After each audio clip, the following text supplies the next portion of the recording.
Well, the first time I met Mackenzie was in one of our client rooms here at the center, and she had come in for a pregnancy appointment. Well, I found out I was pregnant and I was freaking out. I was like, I don't have the space, I don't have the time, I don't have the money. My mind was just all over the place.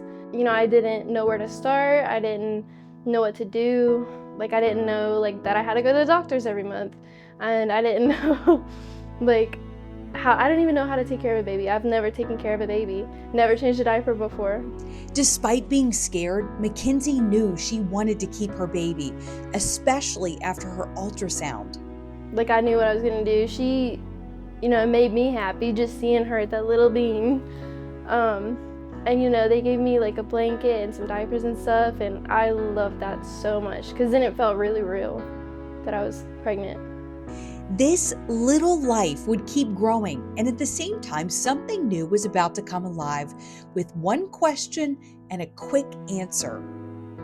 And I always like to ask our clients about their faith. And so I'd ask Mackenzie about her faith a little bit. She just said she believed in God. So I said, well, can I ask you a question? She said yes. And I said, well, if you could rate it on a scale from 1 to 10, 1 being absolutely not and 10 being absolutely certain, how certain are you that one day if you died that you would go to heaven? And she said, oh, maybe a 7. I said, oh, would you like to know for sure? She said, yes. So I told her about Jesus. Right there in the room, Angie walked Mackenzie through the Romans road to salvation. I go through the plan of salvation, and we just kind of went through it point by point, making sure that she understood along the way. And then at the end, I asked her if she was interested in a relationship with Jesus, and she said yes.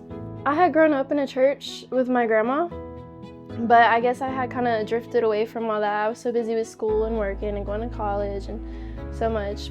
She was starting her faith journey all over again, and she wouldn't walk alone this time. Blue Ridge Women's Center had recently adopted a program called Making Life Disciples. I explained to Mackenzie that she could have someone walk with her, kind of meet with her weekly, see how she was doing, not only for the pregnancy, but also for what is the next step. After I decide to follow Jesus, what does that mean and how does that look? I think the very first time we got together, we just talked. We just got to know each other so we could be a little bit more comfortable with each other.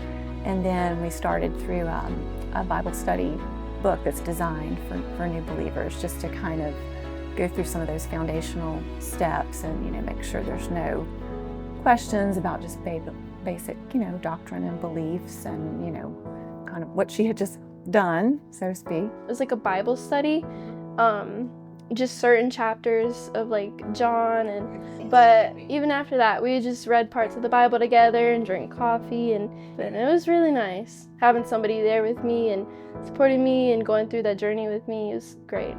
The first thing that I thought about Mackenzie and going through all this was I was just amazed, given her age and being kind of new in the faith, just how trusting she was of God and how she could kind of see his handiwork and how he had been, kind of preparing her for all of this. Even more changes followed suit for Mackenzie.